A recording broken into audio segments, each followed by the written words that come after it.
Blouse की perfect fitting चाहते हैं तो ब्लाउज़ की परफेक्ट कटिंग भी होनी चाहिए। हेलो फ्रेंड्स, मैं सोनी स्वागत करती हूं आप सभी का अपने यूट्यूब चैनल में। तो फ्रेंड्स, आज के इस वीडियो में हम सीखेंगे 4 टक्स बेल्ट ब्लाउज़ की कटिंग। आपके भी ब्लाउज़ की फिटिंग परफेक्ट नहीं आती है तो इस वीडियो को आप एंड तक देखिएगा। इस वीडियो में मैं सारे सीक्रेट टिप्स एंड ट्रिक्स आपके साथ शेयर करूँगी जिससे आपको ब्लाउज़ फिटिंग करने में बहुत हेल्प मिलेगी। तो वीडियो को पूरा देखिए और कुछ नया सीखिए। सबसे पहले ज़रूरी है ब्लाउज़ की कटिंग। जो ब्लाउज़ की कटिंग परफेक्ट नहीं कर पाते हैं इसलिए ब्लाउज़ की फिटिंग भी परफेक्ट नहीं आती है। तो देखिए, अस्तर को हम डबल फोल्ड किए हैं और 1.5 इंच सिलाई मार्जिन की मार्किंग किए हैं। उसके बाद चेस्ट का चौथा भाग लेंगे। इस हिसाब से आपको कपड़े को फोल्ड कर लेना है ताकि जो कपड़ा है वो ज़्यादा हमारा बेकार ना हो।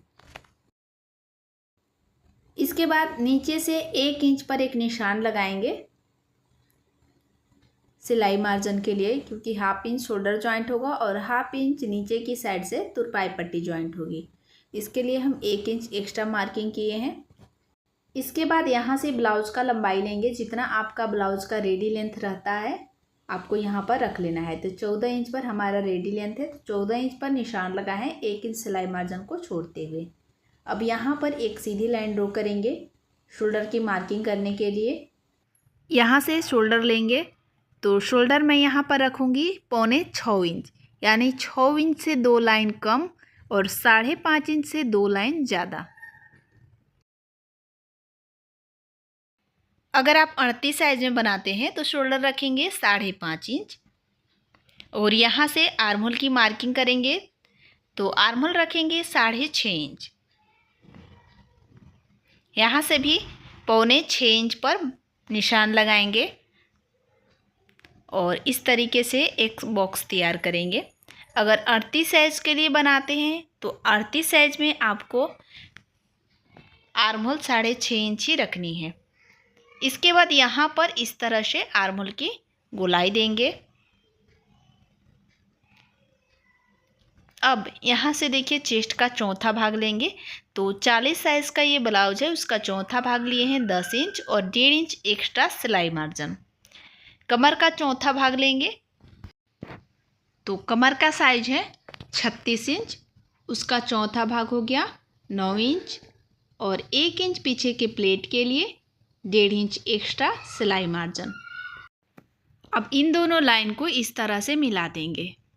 इसके बाद गले की चौड़ाई लेंगे तो गले की चौड़ाई मैं यहाँ पर रखूँगी 2.5 इंच और गले की लंबाई यहाँ से रखेंगे तो गले की लंबाई यहाँ पर हम रखेंगे 10.5 इंच। आप अपने हिसाब से कम या फिर ज़्यादा कर सकते हैं। यहाँ से इसकी चौड़ाई रखेंगे 3 इंच, क्योंकि थोड़ा सा यहाँ पर मुझे ब्रॉड गला चाहिए। अगर आपको ब्रॉड गला नहीं चाहिए तो नीचे से भी आप 2.5 इंच ही लें। इस तरीके से एक सीधी लाइन ड्रॉ करेंगे तिरछा करके, जैसे कि यहाँ पर आप देख रहे हैं। ऊपर से मैं 2.5 इंच रखी और नीचे से 3 इंच तिरछा करके मिलाने के बाद इस तरीके से गले की गोलाई देंगे, जिससे गला का जो गोलाई है थोड़ा सा ब्रॉड रहेगा और देखने में काफ़ी सुंदर दिखेगा। और अगर आपको फैला हुआ गला नहीं चाहिए तो आपको नीचे से भी 2.5 इंच पर मार्किंग करके गोलाई दे देनी है। इसके बाद इसी मार्किंग के ऊपर हमें इसकी कटिंग कर लेनी है। तो यहाँ पर आप देख सकते हैं कि पीछे वाले पल्ले की कटिंग हो चुका है। इसके बाद अब हम आगे वाले पल्ले की कटिंग करेंगे। तो कपड़े को देखिए 2 से 2.5 इंच एक्स्ट्रा चौड़ाई में आपको फोल्ड करना है पीछे वाले पल्ले से। अब फोल्ड करने के बाद हाथों से अच्छे से बराबर कर लेंगे और आगे की साइड 1/2 इंच मार्किंग करेंगे हुक और आई पट्टी के लिए। अब नीचे से लंबाई में देखिए 1 इंच आपको एक्स्ट्रा रखना है बेल्ट ज्वाइंट करने के लिए। 2 मार्किंग करने के बाद अब पीछे वाले पल्ले को इसके ऊपर से रख करके सेट करेंगे। हुक और आई पट्टी को छोड़ते हुए पीछे वाले पल्ले को रखना है और नीचे से जो 1 इंच लंबाई में मैंने एक्स्ट्रा रखी हुई है उसको भी छोड़ करके आपको यहाँ पर पीछे वाले पल्ले को रख करके सेट कर लेना है। अगर हमारे बताए हुए तरीके से ब्लाउज़ की कटिंग करेंगे तो कहीं से भी आपका कपड़ा कम नहीं पड़ेगा और कहीं से भी ज़्यादा भी नहीं होगा। बस आपको डायरेक्ट फिटिंग की सिलाई लगाना होगा। तो देखिए यहाँ से जितना आप पीछे वाले पल्ले में शोल्डर लिए हैं उतना आगे वाले पल्ले में भी ले लेना है। मैं यहाँ पर शोल्डर सेम तरीके से आपको मार्किंग कर लेनी है और आर्महोल की साइड से भी देखिए डॉट डॉट करके निशान लगाएंगे। बस थोड़ा सा आर्महोल यहाँ पर आपको चेंजिंग करना होगा। कमर की साइड से 1.25 इंच पर एक निशान लगाएंगे, जिससे कि वीडियो में आप देख पा रहे हैं कि पीछे वाले पल्ले से 1.25 इंच एक्स्ट्रा रखना है और आर्महोल के साइड से भी 1.25 इंच एक्स्ट्रा रखेंगे पीछे वाले पल्ले से। इसके बाद ये जो दो मैंने मार्किंग की है उन दोनों मार्किंग को आपको इस तरह से मिला देना है। बस इतना ही आपको मेजरमेंट लेना है पीछे वाले पल्ले से और इसको अलग कर लेंगे। अलग करने के बाद देखिए शोल्डर मैं सेम ली हूँ, जितना आप पीछे वाले पल्ले में रखे हैं उतना आगे वाले पल्ले में भी लेना है। 6.25 इंच होगा और आई पट्टी को छोड़ते हुए देखिए मैं मेजरमेंट ले रही हूँ, इस बात का हमेशा ध्यान रखिएगा। इसके बाद आर्महोल जितना आप पीछे वाले पल्ले में रखे हैं 6.5 इंच उतना ही आपको आगे वाले में भी लेना है और इस तरीके से 6.25 इंच पर एक और मार्किंग करेंगे और यहाँ पर एक बॉक्स तैयार करेंगे, क्योंकि थोड़ा सा हमें आर्महोल की ड्राफ्टिंग चेंज करनी होगी। अगर चेंज नहीं करते हैं तो आर्महोल की साइड से क्रीज जाएगा, उसके लिए थोड़ा सा हमें यहाँ पर आगे वाले पल्ले में आर्महोल चेंज करना होगा। अब देखिए जो मैंने मार्किंग की है पीछे वाले पल्ले में उससे 1/2 इंच गहराई देते हुए आपको यहाँ पर ड्राफ्टिंग करनी है इस प्रकार, जिससे आर्महोल की साइड क्रीज नहीं आएगा और फिटिंग भी परफेक्ट आएगी। अब यहाँ पर गले की चौड़ाई लूँगी, तो गले की चौड़ाई मैं यहाँ पर रखूँगी 2.5 इंच और यहाँ से इसकी लंबाई लेंगे, तो लंबाई मैं यहाँ पर रख रही हूँ 6 इंच। यहाँ से भी आपको 2.5 इंच ले लेना है और इस तरीके से इस लाइन को सीधा कर लेंगे। सीधा करने के बाद यहाँ पर इस प्रकार गले की गोलाई देंगे।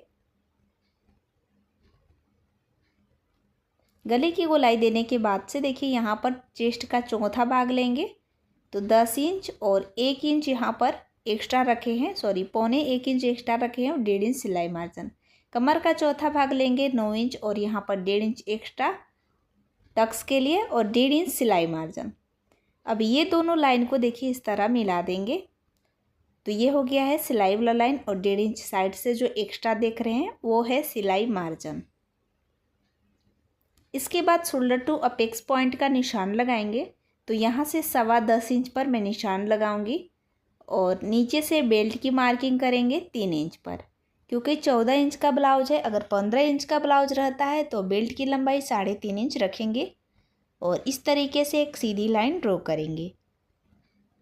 उसके बाद इस लाइन से आगे की साइड 1.25 इंच पर एक और निशान लगाएंगे और बेल्ट का शेप देंगे हल्का तिरछा करते हुए।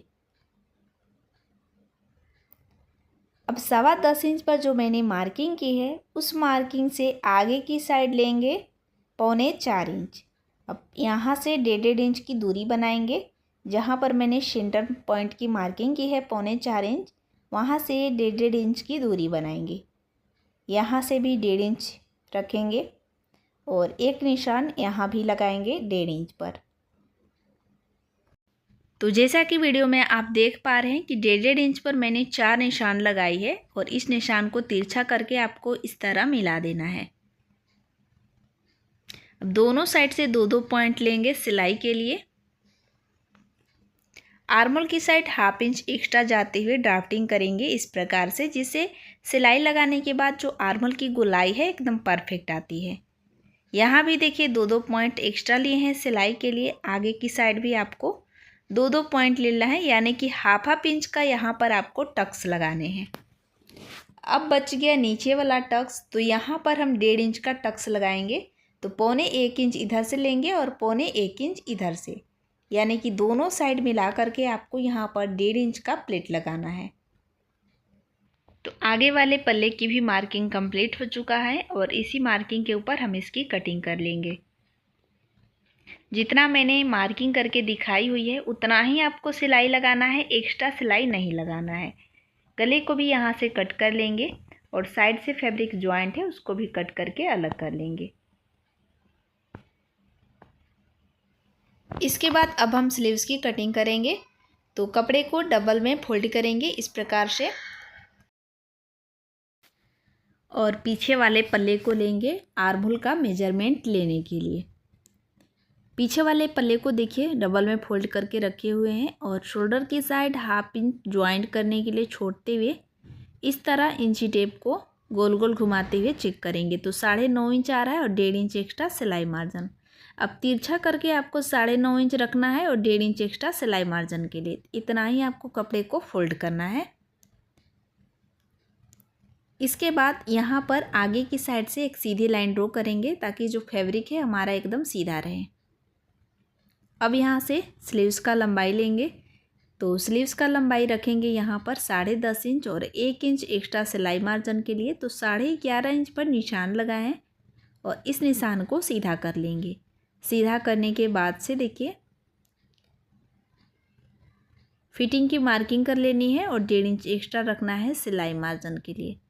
उसके बाद 3.5 इंच पर एक मार्किंग करेंगे और यहाँ भी एक सीधी लाइन ड्रॉ करेंगे। ऊपर से 1.5 इंच लेंगे और तिरछा करके देखिए यहाँ पर 9.5 इंच पर निशान लगाना है और 1.5 इंच एक्स्ट्रा रखना है सिलाई मार्जिन।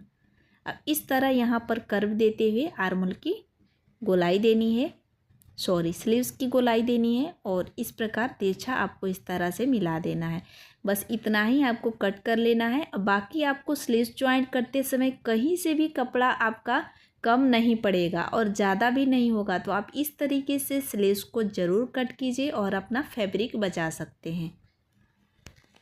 तो देखिए एक स्लीव्स कटिंग करके निकाले हैं और बचे हुए कपड़े में से हम दूसरा स्लीव्स कटिंग करेंगे। तो कपड़ा अगर कम पड़ जाता है, 1 मीटर का ये हमारा अस्तर है लॉन्ग स्लीव्स में, तो 1 मीटर के भी कपड़े में देखिए अगर हैवी साइज है तो कपड़ा कम पड़ जाता है। तो इस तरह आपको यहाँ पर रख करके ज्वाइंट कर लेना है।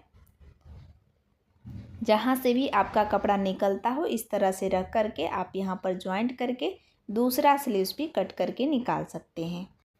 तो मैंने आपको बहुत ही आसान तरीके से 4 टक्स बेल्ट ब्लाउज़ की कटिंग शेयर की है। अगर आपको हमारी वीडियो अच्छी लगी तो वीडियो को लाइक कीजिए और चैनल को सब्सक्राइब ज़रूर से कर लीजिएगा इसी तरह का हेल्पफुल वीडियो देखने के लिए। जैसे कि आप सबको पता है कि सब्सक्राइब करने के कोई पैसे नहीं लगते हैं। सब्सक्राइब करने से फ़ायदा आपका ही होगा, जिससे कि आने वाली सभी वीडियो की इन्फॉर्मेशन आप सभी को मिलती रहेगी। तो चैनल को पक्का सब्सक्राइब कीजिएगा और वीडियो को लाइक करना बिल्कुल ना भूलें।